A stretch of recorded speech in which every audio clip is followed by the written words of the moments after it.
right, well, let's jump in. Hopefully you guys can keep jumping in as you need to, but we're super excited today to talk about, first of all, everyone in real estate, we love capitalism, right? We're capitalist pigs and we're proud of it. It's awesome. But what we're realizing is there is an entire new, I can't even describe it. Nobody can even really describe it yet. This whole new generation of the way the technology, community, internet, Zoom, how it has all come together in a new way, and it's going to literally revolutionize everything we do. So today we've got Victor, who's our managing partner with me. I'm Marilyn Wilson, and we're going to introduce Nelson in a minute. He is a very welcome addition and is going to bring all of us into the web3 world, kicking and screaming in some cases, but we're going to go, right, what, Nelson? So I want to take us back just for a minute. And ironically, this is the year we were married. I didn't realize it was that year, but there was a ton of press when the internet first started. Does everybody remember kind of feeling excited, overwhelmed, kind of like, what the heck are they talking about? Like, we all had all these weird emotions, right? All this collection of stuff. And it was like, is it ever going to really be anything? And is it just a fad, right? There's some people that still think the internet's a fad. I'm not sure why. But here's a couple of really interesting quotes from very well represented and well-respected journals back in those days, right? InfoWorld, 1995.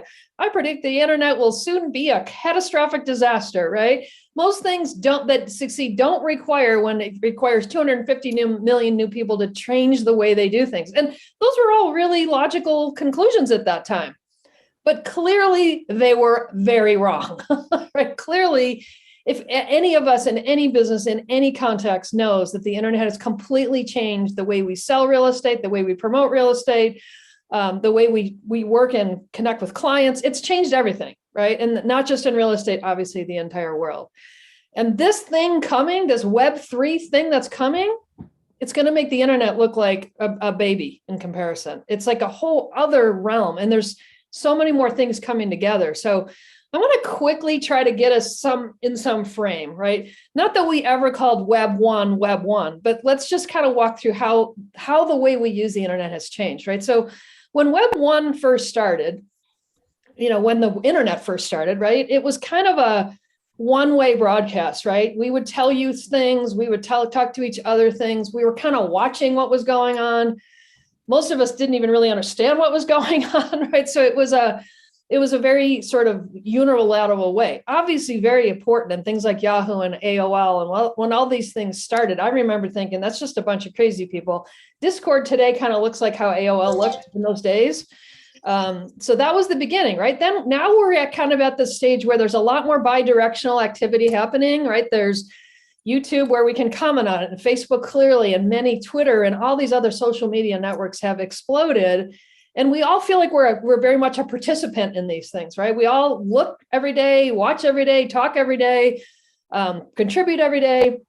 But still, and one of the things that I think many people worry about as it relates to the way the world works today is it's really centralized, right? So there's 5 billionaires that control a lot of our lives in terms of what we talk about, where we talk about it, things like that. This next generation completely changes that paradigm, right? So now they're calling it decentralized. And I know those words, like, you're not going to get all that from this first webinar. I'm just kind of orchestrating and opening the doors, right? But decentralized control means that we really all can contribute at some equal level, right? We can all buy things as we want to. We can buy virtual things now. We can do a whole bunch of different stuff than whatever we've done before. Nelson, do you want to jump in at all on how you sort of see the difference between these three? Yeah. So for me, Web 1 was read only. It was mostly article based and informative based. Web 2 was read write. You had a lot more people getting into the e-commerce side of things and finding ways on how they can maximize the web presence to optimize revenue through e-commerce. Web 3 really is a creator community. It's the ability for direct connect, simplification. You really don't have any KYC limitations or regulations in this sense, and it's a streamlined to really mitigate any kind of bottlenecks when you're trying to reach a consumer, or what we call now, everything's a community. There is no consumer. It's people that really believe in your product or believe in what you're doing and buy in. And that's a community. It's not when you start treating Web3 people like they're a consumer, you lose the audience very fast. So you really have to build authentically and organically with the right approach to make sure that they feel like they're a part of this community and this movement to really push companies along. So there's a much deeper way for us to engage ultimately, right? Right now with real estate consumers, we send them email blasts or we send them auto notifications of a listing, but we're not having an ongoing 500 way dialogue with them. It's still kind of a one way in a lot of cases. So this is like going to change everything. So when we talk about this stuff, they're kind of the thing that gets the most press these days is people buying crypto and making gazillions of dollars and losing gazillions of dollars, right? And then we also hear about people doing things with art, right? So those are kind of the ones that get the most press. But here's the truth. This concept, just like the internet, think about how the internet has changed the business processes in your business, right? It can change and is changing everything from, what about a virtual showroom, if you will, right? What about ways to connect with what's going on in a distributed, decentralized way about crops that are growing all over the world? What about a digital, headquarters of your company where people can talk and have a community within themselves in terms of their own agents, but also all of their clients, right? There's people in the government using it for things like education and training and solving problems. So let's say in a government situation, some guy's out on a ship and there's another guy down in Florida and there's another one in Chicago, and they all understand this particular piece of whatever it is, similar to what we have, right? They get in the metaverse, they communicate with one another, they solve a problem without flying around, without costing millions of dollars, and they get on with it, right? And then real estate, of course, we've been kind of pioneers as it relates to sort of the 3D virtual technology stuff, right? But there's a whole other level of engagement and concept of community that we can build that we're just sort of start scratching the surface. Again, I think from a 3D art perspective, we've done a good job with, people like Matterport and things like that, but there's a whole bunch more. So when we think about this, it's almost like you have to think about your entire operation, right? What could make it more efficient, more effective? How could you use it to engage your audience, whether that be your agents or the people that are buying and selling from you more effectively? Keep people really connected, because let's face it, no one's going to the office anymore. Right? We don't want to go. We can't go in some cases. And so this idea of online community is like again, it's kind of mind blowing, I know, but it's a different way of thinking about the way that we always create a community within the groups that we work with. It's just a new version of that. But again, a whole new version of thinking about efficiency in terms of how we buy and sell, how we do all the things that we do. So and one thing too, I wanted to mention, is this just like a fad? Is this like the internet when we started? There's a site called metaverse.tr. If any of you guys want to watch this, check it out yourself. I'm sorry, metaverse_tr.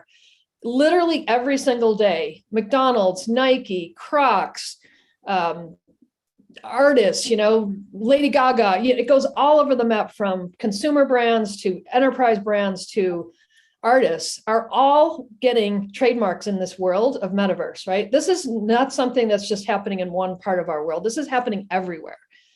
So one of the things that why Wave Group's so excited about this is we've had so many conversations with many of you over the years of, dang it, how come someone else beat us to the punch, right? How did we let someone else come in and become the leader of this? And now we're trying to catch up, or worse yet, just paying them a ton of money because we didn't catch up. We've got a chance to be in this in the beginning. It's not too late. This is just, and Nelson's going to talk to us more about this later, but we have an opportunity, if we embrace it now, if we do the hard work to figure out what the heck all these words mean and how it can influence our business, and really start to think creatively, we can be there first, or we can at least be there, right? Not get beaten to the punch. And that's why we're so excited about it. So I want to start, I'm going to kick this off with Nelson, because Nelson Diaz has been a friend of Victor and I for many, many years. In fact, he was the talent manager for many of you that know Sparkles, our daughter. That's how we actually got to know him. So he's been in the entertainment, art, creativity, technology, leadership space for a long time in a lot of different contexts. And he jumped into Web3, I don't know, a couple of years ago now. Something that seems like 5 years ago. Yeah, 2018. Yeah, so 2018. So he's been at this in this world, like that's a pioneer. We're still in the pioneer mode, but he was the pioneer of pioneers. And what's been interesting is he's learning all of the different ways that really powerful brands, like a Deepak Chopra, obviously we all know who that is, right? Very powerful artists like Wisby, who's one of the, as they call him, whales in this world, right? He's very well known, big influencer, has done some very, very successful drops in this area, leading streetwear brands. So a lot of the things, if you think about most trends that we ultimately, us not so trendy people adopt, it comes out of that world, right? It comes out of that streetwear, big thinkers. That's where it's coming from. We want to be part of that, right? We want to capture this. And so Nelson has actually joined us. In fact, our press release will go out this week. He is now our Web3 entrepreneur, Web3 strategist, and he's going to help all of us take these amazing concepts and things he's learned and bring it into the real estate space. Because let's remember that what we do is really powerful, really important, really fundamental to everybody's lives around the world, right? And so there isn't probably, I mean, he could talk to this, but he talks to people all the time that are like, oh yeah, how do we get real estate involved with this somehow? Like it's top of mind for a lot of people, not just people in real estate, but people in other industries. So welcome, Nelson. Thank you so much for joining the crazy team of Wave Group. Thank you. I'm glad to be here. So I want to just ask you a few questions. Like this one is first, these numbers are kind of mind blowing, right? So the pundits here, and I hate to even use the word expert because that always suggests that there's people that are trying to be experts that really aren't yet. But the projection for this is it's a complete reinvention of the way we do business, the way we communicate, the way we connect. It's like it's a brand new thing, very much like the internet was. And there's 6 different pundits that have there's like 6 different Gartner groups, if you will, in this world. The number that kind of sticks with me is they're saying this is a $35 trillion opportunity. So just to give that number some perspective, real estate is a $2.5 trillion opportunity annually, right? I think the IT number was about, what did you say, Victor? 1.7 trillion, something like that. You're muted. 6 trillion is, the IT industry today, but it doesn't include everything else. But e-commerce, I mean, my God. Right, but the point of this is not, I think people that are naysayers to this are saying, number one, they're saying it's a fad, and I would never say that about anything that's big and powerful with this much excitement and money behind it. But more importantly, they're saying, oh, it's kind of an artist thing, right? It's kind of limited to it, and that is absolutely not true. I'm working with a guy on the NSBA, for example, the National Small Business Association. He's been building metaverses for the federal government, for the military for 5 years. Yep. But this is not something that's just a cute little thing. Then, little animals get projected and we buy them and trade them. That's one component that's very, very important, but there's a lot more to it than that. So that's why, again, it's super critical. Do you want to talk to that at all, Nelson? Yeah. I think with, when we got into Web3 in 2018, it was building VR chat rooms for people to connect across from Japan to LA based around streetwear and fashion and sharing art. And that's all evolved into what is happening now when creating this metaverse from a commercialism standpoint, or honestly, like at some points now, a tourism standpoint. And if anyone saw Ready Player One, to a lot of people, that movie was like super fantastical and like exciting. To people like myself and others that have been working in the space, it's like, oh, it's coming faster than we think. And with COVID and with what's been going on in the world, things really sped up in 2019, and then 2020, COVID just put gasoline on everything. So for me, looking at this emergence of metaverse utility and the ability for brands and individuals to connect with one another and how easy it's becoming, is just going into it's you wrote it's like a web revolution, but we call it an evolution. Like this is evolving how we live, and you have to really be open to it because we're hitting a chasm right now. We've had pioneers, early innovators. We're going up, and we're in this chasm stage right now.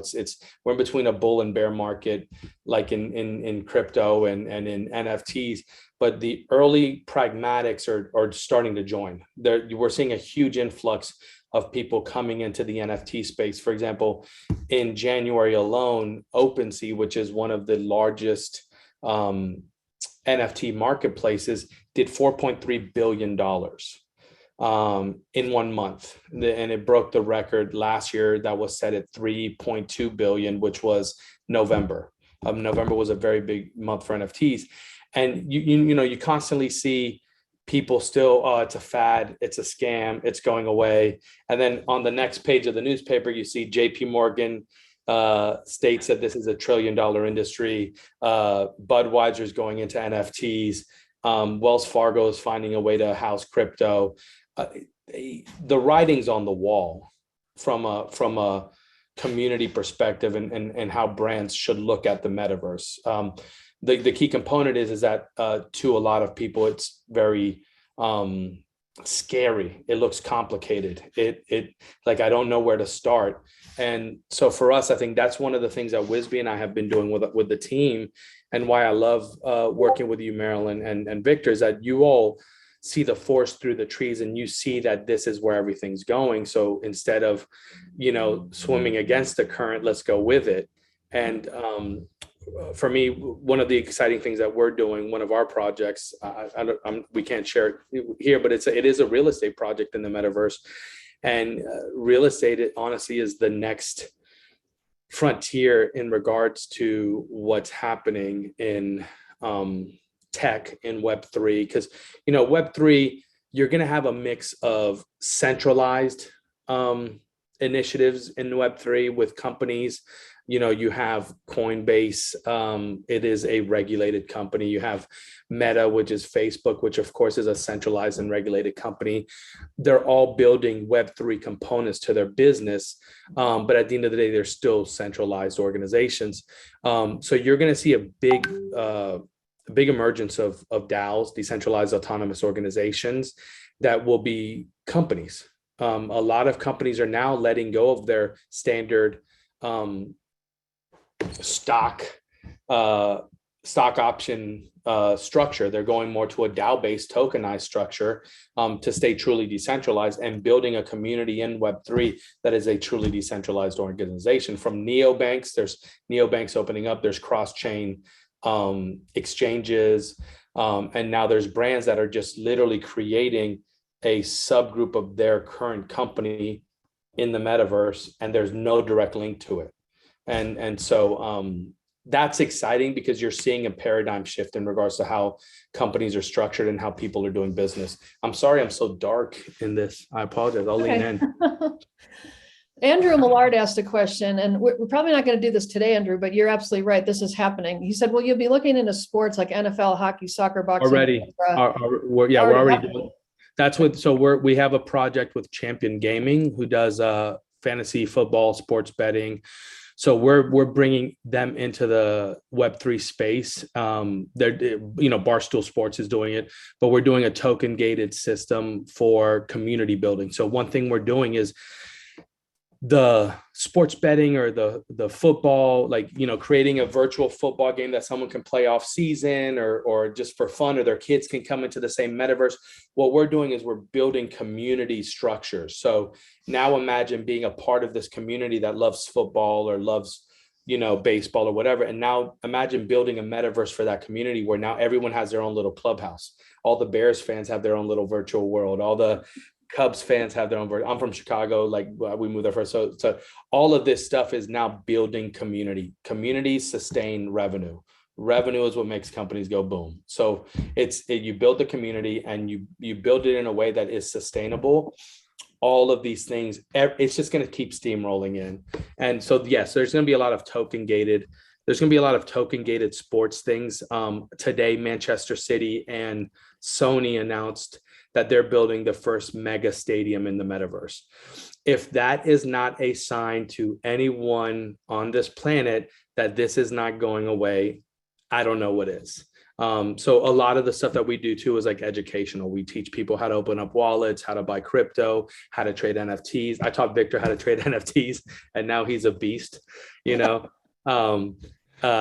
So it's just, for me, I don't know if that's answering the question, Marilyn, but I think it is. It's just to your point. Yeah, sports is crazy. coming. Sports is coming super heavy right now. Yeah, and there was actually a guy, any of you guys might remember Mark Thomas, who used to work at Realtor. He had a transaction management company. He runs a company called Zen Sports, and he just announced a metaverse a couple days ago that's for future athletes. So the athletic world and the betting world is definitely getting into this game. So can you just give us a quick overview of what an NFT is? Not that we want to go too deep on this, because that's probably webinar 2, 3, 4, but just a quick idea. What the heck is an NFT? Why should we care?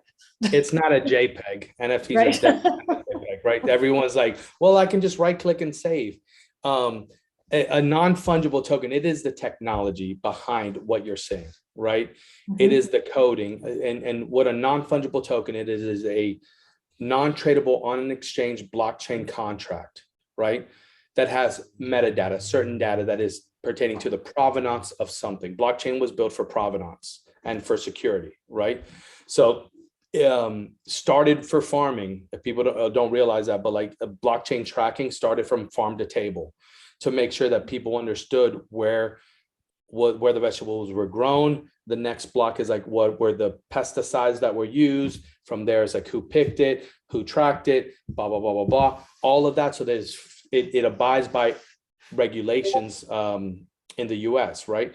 So the blockchain is to create proof of ownership and provenance at a certain point in time. You can add proof of ownership and provenance even to an asset that has already been created. For example, we are building certified asset titles for art. So we have fractionalized art, fine art. And what you do is just because it was created back in the 19th century doesn't mean that you can't create the provenance now on the blockchain. You just have to do your due diligence, have an authenticator, make sure it's bonded and insured. So you do all the real world stuff. Then it's put on the blockchain, and the blockchain data then has the assets that are used to create that provenance. The art is not on the blockchain. The art is a representative of what is protected, right? So that's where people get confused at like, well, I'm just buying a JPEG. No, you're buying the data of what everything is, right? You have some that are called semi-fungible tokens that most people call NFTs as well. A semi-fungible token would be an ERC 1155 contract. And what that means is that you can replicate the same provenance for an item. So meaning, let's use this Mona Lisa that's up here. Let's say we did, or let's say we did 100 prints that were certified by the Louvre for the Mona Lisa. So like we have the Louvre license. So we're taking a lot of Louvre art and putting it on the blockchain. But let's say if they never will let us touch the Mona Lisa, but let's say they let us touch the Mona Lisa. And we said, you know what, we want to monetize this piece from the Louvre, and we're going to create 100 G clays that are authenticated, stamped, sponsored by the Louvre. We would then take those and put them on the blockchain, but we would put them on an 1155 contract because they're identical. The only thing that changes is the metadata. Edition 1, edition 2, edition 3 out of 100. So right. It allows us to do what's called batch mint. I think I'm going too much into it, but I just want to explain the difference between non-fungible and semi-fungible. But it then allows us to batch mint these all at one time, saving money and then saving ease because we don't have to mint these separately. So therefore, these are semi-fungible tokens because there is a multiplier, but it still cannot be traded on an exchange. So I think at some point it would be great for those that I would say the RESO audience and then some, the people that really want to understand the technology. Blockchain is a key part of this. I'm sure many of you understand how blockchain works, but I think Nelson could do another more deep dive on like technically how this all comes together. Because it, like what we're doing today is just enough to like give you a very, very, very top line overview of what's going on. And then we can get deeper over time for those that are interested. We can, yeah, later on, because we can get on like how NFTs are used as for gated systems. And like that's another complicated thing. Yeah. Okay. All right. So, you know, you've talked a little bit about this, but maybe just why do you think this whole concept of the sort of online community, if you will, why is it so popular right now? What are all the forces that are congealing to make this something that's just happening in such a big way? Connection, finding their tribe, finding people that like are like-minded.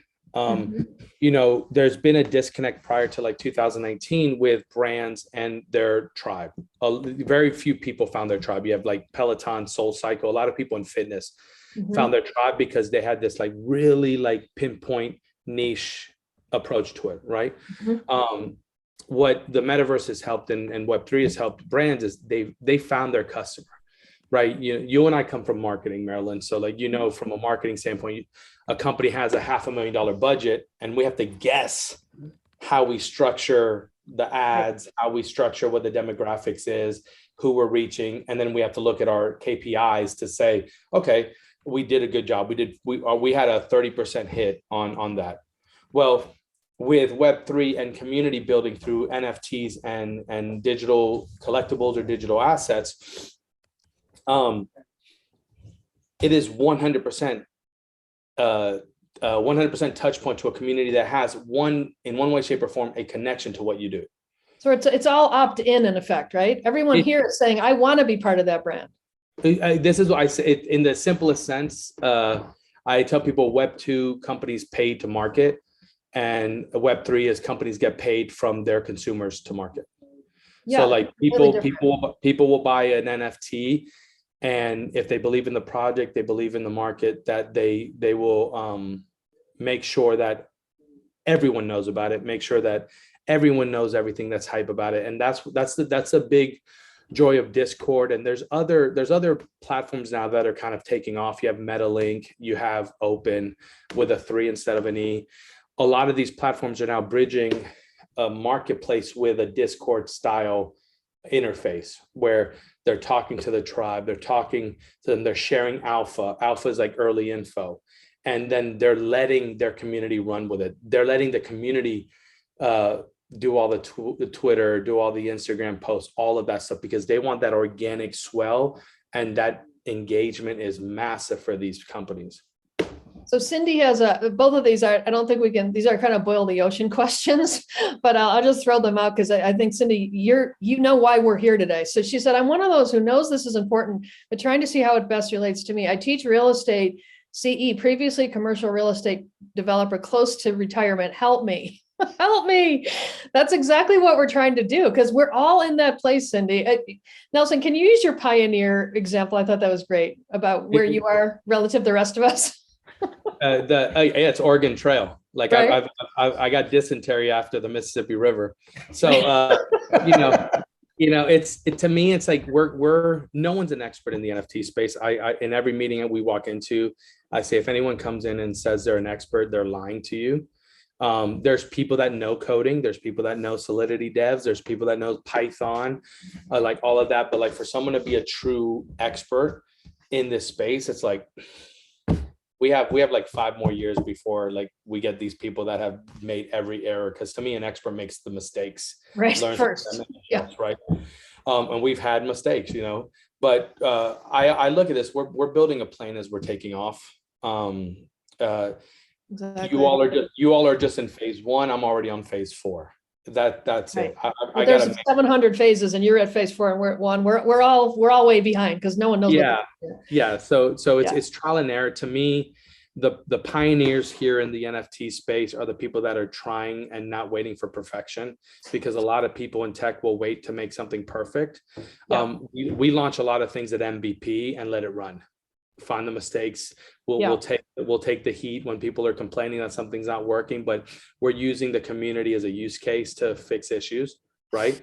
So we're at the pioneer stage right now. I think we'll get to the settler stage by the end of this year, and then we'll go from there. But yeah, we're not to toot my own horn, but like I am probably a part of 100 people that like really was doing this before people even took notice. Like we couldn't even we couldn't throw an NFT at someone, and back then we called it digital art, you know. So like it's like it just yeah, it's kind of crazy.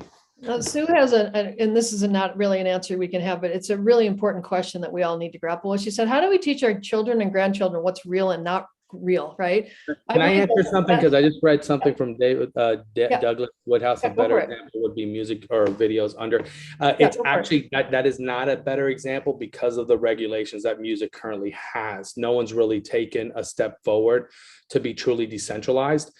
Snoop Dogg just did it, and we're going to see how that runs. He just launched 25,000 NFTs of his new album that he's basically building his own like studio universe. He wants to do movies, TV shows. He wants to own all the IP, but like that still is, music is still an extremely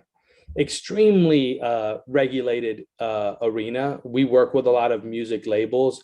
The issue is publishing houses that own a lot of people's assets. So we're not going to see like true like push in music probably for another 4 months of people that are finally cutting the umbilical cord from labels and publishers to truly do this decentralized. Because from a music standpoint, taking the approach of looking at DSPs still run everything, even with independent artists. Independent artists make their living off of DSPs. You know, we have recording studios here in LA. I see a lot of independent artists come through the door, and it's like they're contingent upon what they make off their DSP streams. If they try to cut that off right away and they don't have revenue, it's like, and they don't have a build, it's kind of really tough. So when you look at the music landscape, it's the people that are going to cut themselves off of the DSPs is who are going to win, because it takes 500,000 stream, or it takes 110 million streams for an artist to make $500,000 in NFTs, right? Today, Snoop Dogg sold 8,000, or he sold, I think it was like 8,000 NFTs, and he made $44 million right away.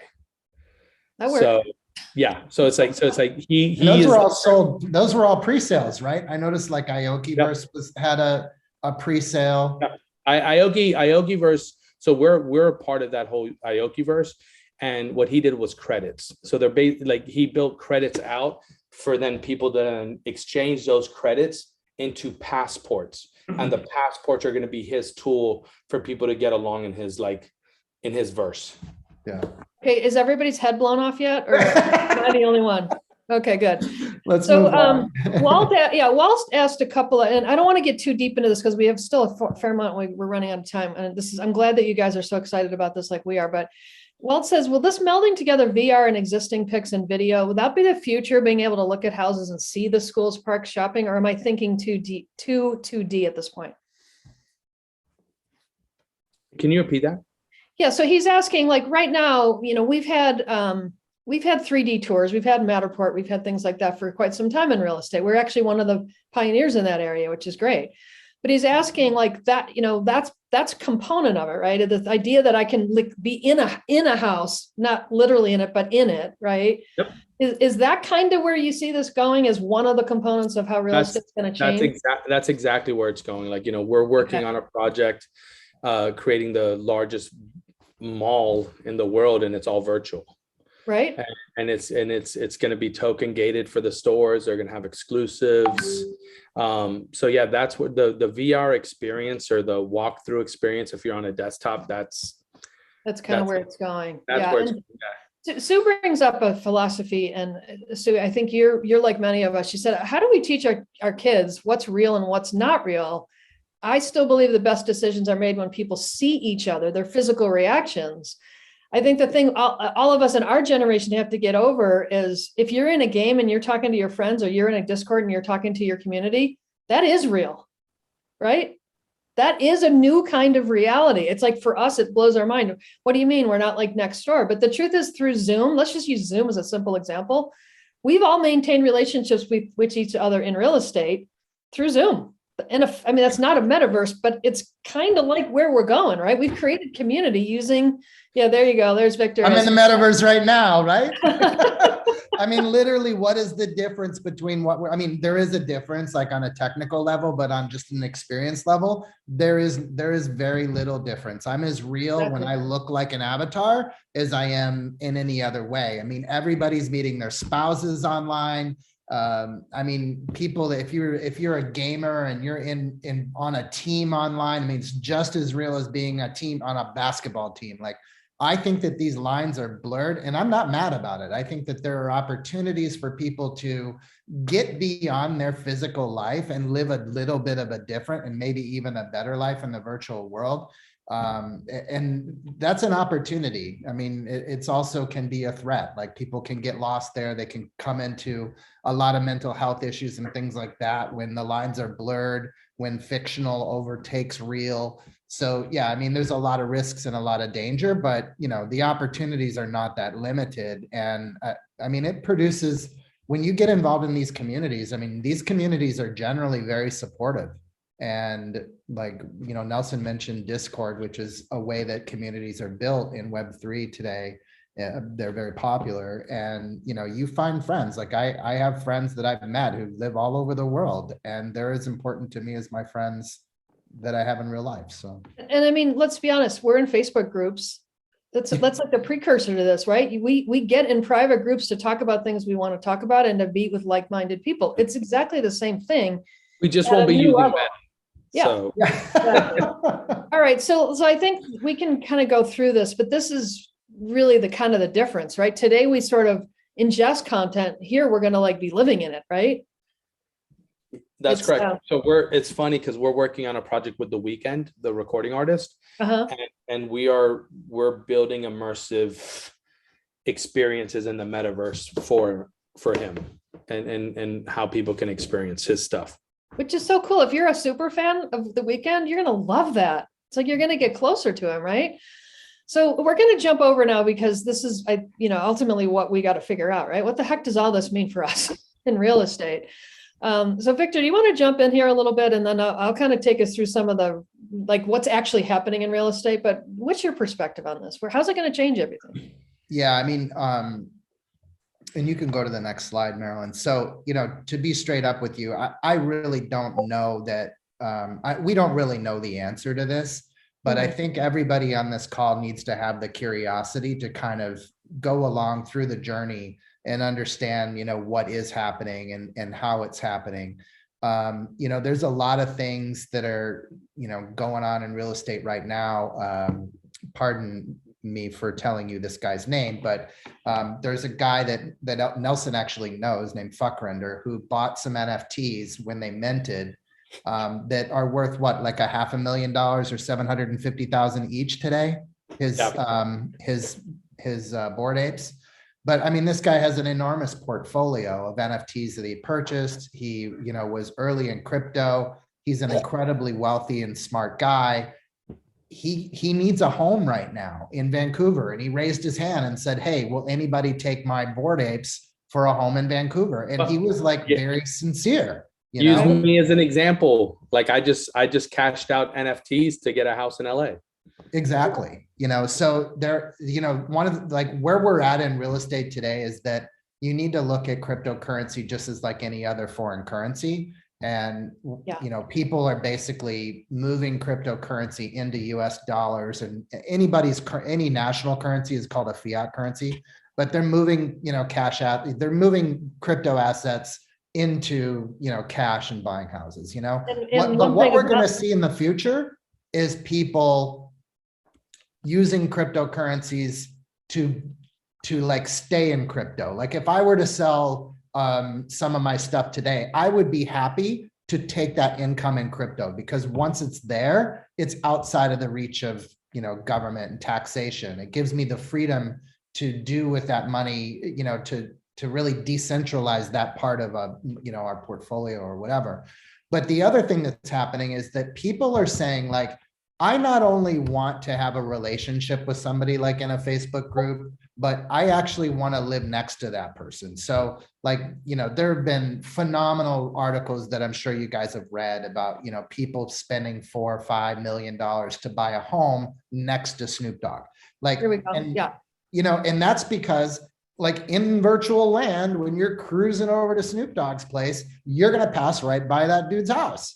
And he's going to have something there that might welcome Snoop Dogg's fans, So let's be very clear about this. We're talking about a virtual lot, a virtual house, virtual property, yeah, not an actual house, right? So people are paying upwards of $1 million to have a virtual lot sitting next to a virtual lot that Snoop Dogg owns. How many would be happy to sell a piece of virtual land for $1.23 million? And it's incredible, but it's happening incredible. every day, Marilyn. I mean, it Right. it is happening every day. Let's go to the next slide. But here's the interesting thing. I want to point this out from the way the transactions happen. This is really interesting. So this property, quote, property was originally sold for about 400,000, I think, Nelson, something like that. And then it kept trading, right? So someone bought it for, I'm making up numbers, it went from 400 to 600 and 600 to 800 and 800 to 1.2. Guess what? The person that owns that property makes money every time it sells. Right now you sell a house, you sell it once, you get a commission once, right? If that house sells again, if you're lucky enough to sell it again, great. But most times you're not.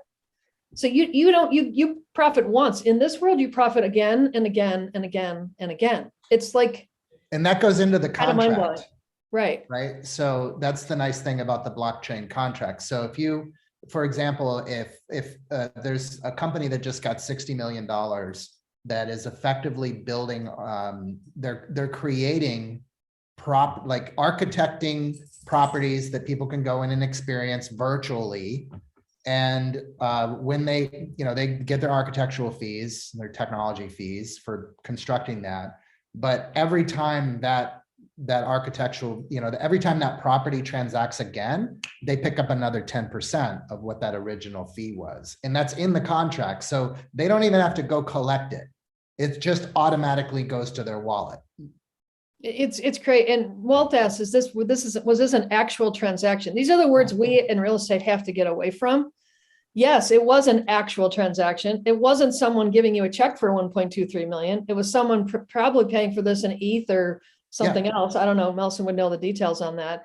But these are actual transactions. They're just they're digital actual transactions, right? So we kind of think of what we do as the real world and everything else is not the real world. Guess what?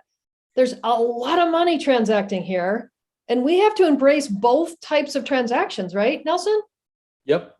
That's where the magic, that's the brain shift we have to come to, is that somebody believed a virtual lot was worth $1.23 million. Okay, I don't necessarily understand. I don't think I'd necessarily want a $1 million lot next to Snoop Dogg, but there are people. This is why I say capitalism 2.0. This is a whole different way to apply the amazing sales and transaction management skills that you guys have into a completely new universe of inventory that you've never had to sell before. So it's mind-blowing. It's the only word for it.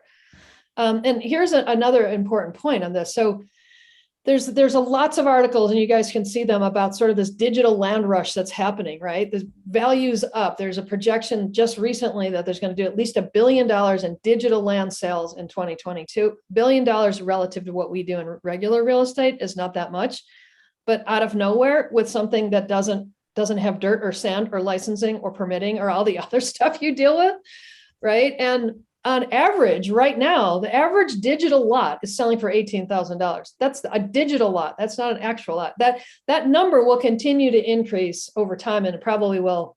Next week I'll find another article. It'll say it's 22,000. It changes all the time, right? But this is happening around us every day. There are people in this land rush that are seeing this as a whole other type of asset class, and they're buying in big. So again, this is why we have to get our arms around it. We don't want some other group that doesn't understand how to sell real estate all of a sudden becoming the go-to on that, right? We want to figure out how to do it. So yeah, and I mean, and then here's the thing, given the inventory situation we're in right now, these are digital lots. It's not that they're not literally, there's no limitation on it, right? But there can be more and more different types of metaverses, different types of land, commercial, like there's virtual real estate companies out there right now. And what does that mean? This is digital land sales. This is this is one called Decentraland. If any of you haven't been in, you probably want to look, but each of these little lots is selling. One of these lots, if you see this number right here, it's a cryptocurrency. That's actually $800,000 in actual cash. And it's just all they're buying literally right now is a little square. There's not even anything attached to it yet. There will be. I think it's there will be. I think it's the green one, or I don't know which one. No, it's not the green one. No, the green one, the green one would be probably $8 million. Right. Because that's called the central marketplace. And Right. that's meant for like a tentpole company. Yeah. So it's one of these we all little saw squares. like Samsung. I don't know if you guys noticed, but the Samsung was launching a new phone on New Year's Eve, and in Decentraland, they rented a property like this and they built out an experience for people on Decentraland and had a virtual New Year's Eve celebration that, I mean, how many of us always turn on the TV and watch the ball drop? Like, we're there. Like, but the difference between watching the ball drop on a TV screen versus being there with your avatar and being able to look to the right and just seeing this complete, just like being in Times Square and have a conversation like, hey, how you doing? Where are you from? Da, da, da. Like, that happened on New Year's Eve.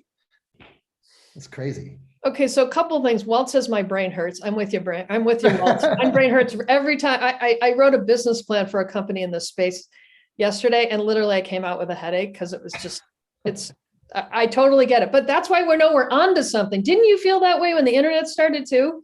Didn't you say, like, what the heck is all this stuff? What are they talking about, right? That's exactly what's going on. But Mike has a really important question, I think, and if we can keep it top line, Nelson. He said, what the heck's a digital lot? What does that mean? What am I buying? So it's a digital parcel. So like you have isometric mapping in the digital world, right? And so it's parceled out just as if you would parcel out an acre of land, right? So that parcel is called a digital lot. It could be anywhere from a lot of the average ones are 52 by 52 and equivalent. They're 52 feet by 52 feet or 52 meters by 52 meters or square. That is a basic lot.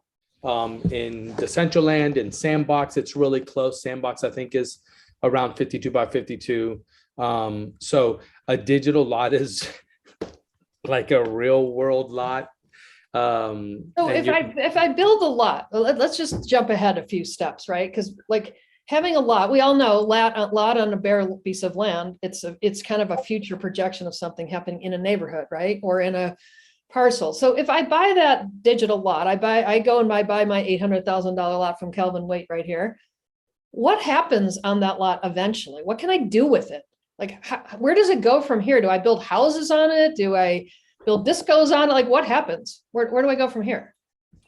Once you build on it? Yeah, like, can I build on it? So I have a digital lot, then what happens? Yeah. So most metaverses will have what's called a toolkit. And in the toolkit, you have your building assets, right? Right. And it's super basic. Do you want a glass wall here? Do you want a brick wall? Do you want, and you build up, and most of them will allow you to build anywhere from 3 floors up to, if you get it's weird to say, if you work and you become a commercial build, right? You get more parcels that connect together. Like if you look on this screen, there's the little cubes, but then there's these bigger chunks. Well, that means because one person owns all those chunks. Okay. And they've combined them all, right? So they can build in that whole area, right? You can go up to 55 floors. Like there's what's called Ethereum Towers in I want to say it's in Decentraland. And here's one example. That's Somnium right there. So Somnium's a separate metaverse. But they're selling like condos in Ethereum Towers, right? So just they're all virtual. Right. So to be simple about it, and this is for Marilyn, the simple brain, because I'm that person. I'm like you, Walt, my head's exploding. I build a house, I build a property, I build whatever I build, right? And then I got a bunch of friends in here that have all built whatever they built, and I get to walk around and hang out with them. And I get to wear cool outfits virtual outfits that I built. I was laughing today. I said, can I get like a bikini and like a body that's perfect in a bikini? Look, like that's what I want, right? We laugh, right? But the joy of the metaverse is that you can be anybody you want. I have a patch and a mohawk. I used to have you guys know I used to have a mohawk in real life, but now I'm living my one-eyed pirate life in the metaverse, right? Because I can wear whatever I want. I can do whatever I want. Like in regards to like aesthetics, I can have lightning bolts flying out of my back as I'm walking, right? And that's the fun of it. And there's people that will I've taken meetings in the metaverse and we're all in our avatars. And it's just like you see someone's personality, and in the real world, they may be extremely introverted and like talk very little in at a dinner, but get them in the avatar and they're like king of the party, right? So it just allows them to have that kind of freedom of expression. That's why I love Web3 and what NFTs are doing, because it's just giving a lot of people that may have suffered from depression or anxiety. I'm very, very big on mental health. You guys know that, right? Mm-hmm. And mental health advocacy. And it just gives people a release and an outlet to just be whoever the hell they want to be. And that's free. That's crazy. I will pay anything I need to have that kind of mental freedom. So yeah, so like just to go through this, right? So there's equivalents of this happening in, quote, commercial real estate. You can buy waterfront properties, digital waterfront. I mean, take everything we do in the quote real world, and it can apply to this world. It's going to be done in a digital way, right? It's not literally, there's not going to be water splashing at you, but it's the same concept. And that's why we want to be part of this, why we as an industry need to be part of this, because we understand this better than anyone else, better by a mile, better than anyone else. What we need to do is jump over that hurdle to that what's real thing, and how do we participate and figure out what we do, because we don't want someone else to come in and take this over. We've been there, team. We've done this. Internet won. What happened? We did not own it. We did not dominate it. We did not control it. We let someone else take in, and then what do? They charge us a boatload of money to participate. It's the same thing that could happen here. Hey, what are these houses selling for, Nelson? These like prefab options and stuff? And like, there's some really cool like companies right now that are launching prefab like modeled homes. I mean, some of them are going for over like 100 ETH, which is 300 grand. So right, like just for the framework to put in your land. The only thing that you need to worry about is that most open source metaverses do run off of different tech. So like it's like an STL file, OBJ file, WebGL, like, so it's just understanding when you are looking for housing or platforms is that they're giving you the files in a way that it will show up in your area. Yeah, I think TerraZero is the company that just did the Miller Lite building in the sandbox. Yep. Yeah. So there's that. There's metaverse mortgages. Like take everything we do, and there is a digital equivalent of it. And that's again why we have got to get comfortable, because we participate in all these, land-based versions of this stuff. We've got to figure out how we participate here. And there was a question from Diane about licensing and things. I think we'll save that for another day, Diane, because you're absolutely right. It's like we don't want. I'm going to mention that in a future. Yeah, there's definitely some things that we all need. It isn't literally like you can just jump in and do this. So there is some important elements that we have to understand. The point today is just we got to not avoid this. We got to all let our head blow off. And believe me, mine's been blowing off for months. Every time I talk to Nelson, I'm like, something else comes in, right? But we're slowly but surely starting to get comfortable and starting to understand. For me, what helps is the analogies, right? Everything we've said here, everything we've shown here, you guys know about. It's just a different way of embracing the same concepts. Yeah. So, yeah. And so like, how do you buy them? There's all these different alternative sources. You can sell artwork that you bought and traded. You can use Bitcoin, you can use Ethereum, which is another big, cryptocurrency, and a whole bunch more, right? And back to one of your questions about, is it real? Well, if you have multi-million dollars worth of Ethereum, you think damn well it's real. You can buy real stuff with it, right?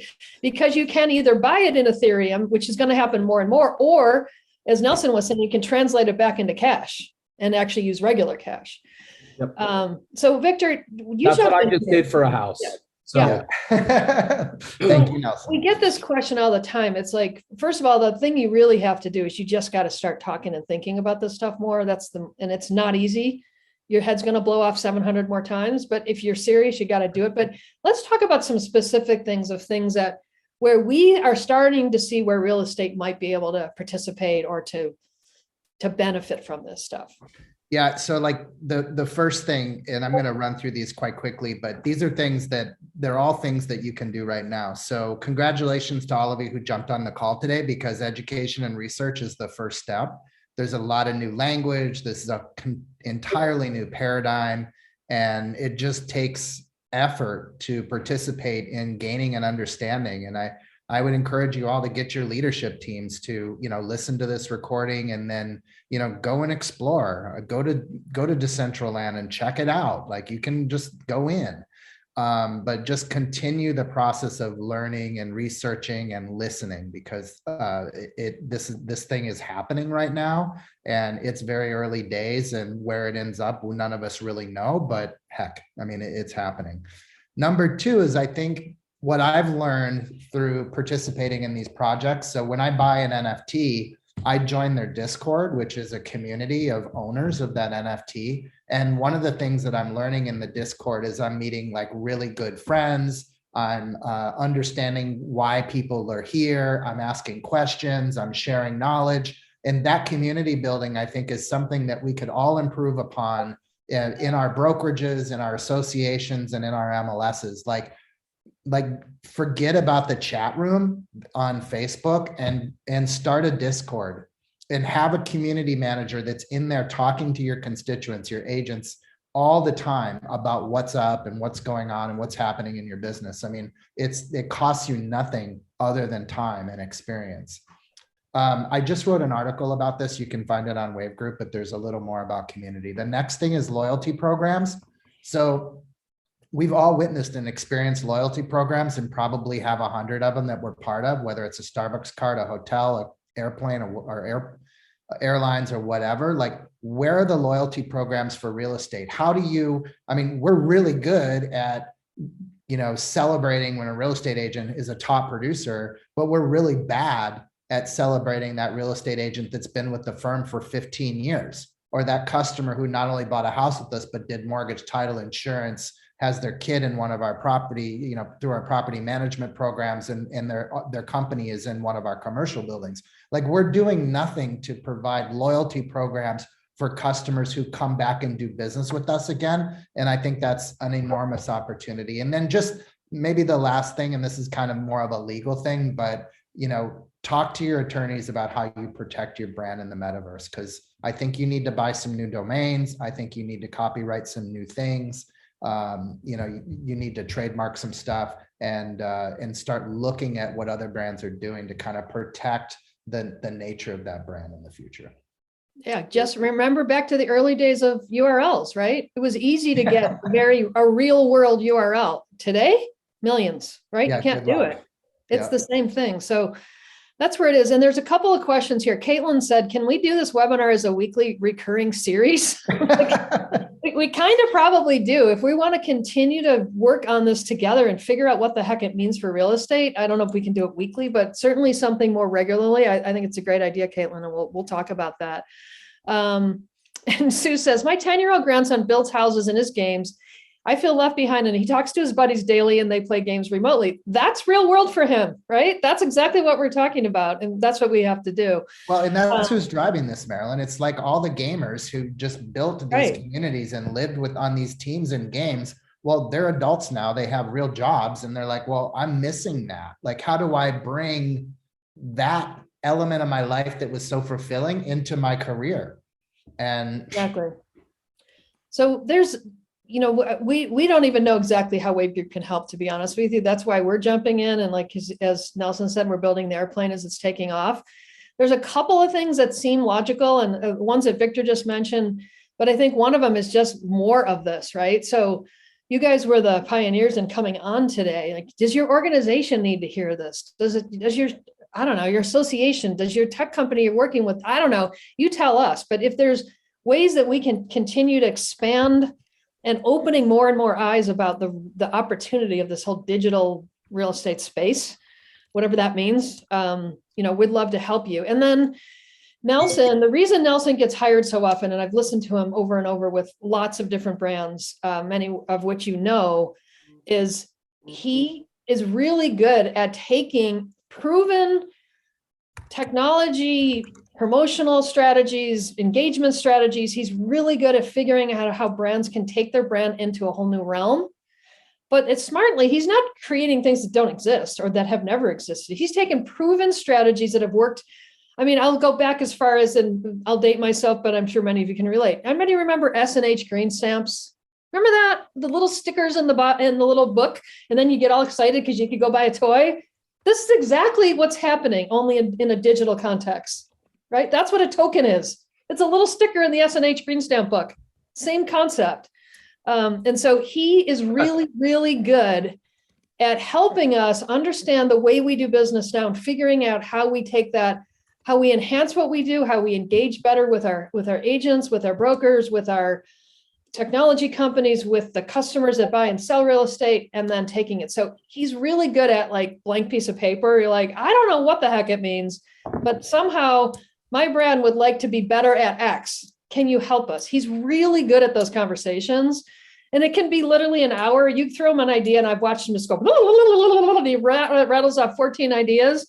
And then you might go, okay, my head is still exploding. Or you might say, wow, that one thing is something maybe I can do now. That's a baby step toward a much bigger idea. So those are probably the two best things. So if you guys want, I love Caitlin's suggestion. I think we'll definitely take you up on that, of thinking about more of these kind of education sessions.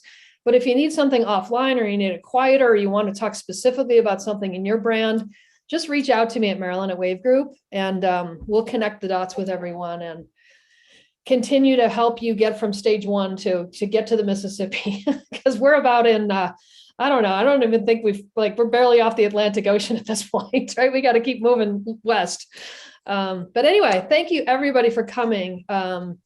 If we didn't answer your question today, feel free, again, drop me an email at Marilyn at Wave Group, and we'll connect the dots with Nelson and the rest of us to see if we can, help continue this dialogue, because all we did today was barely scratch the top of the surface. There's a lot more to learn. So, all right, with that, I guess we'll wrap it up. Let me see if there's any other questions we can answer real quick.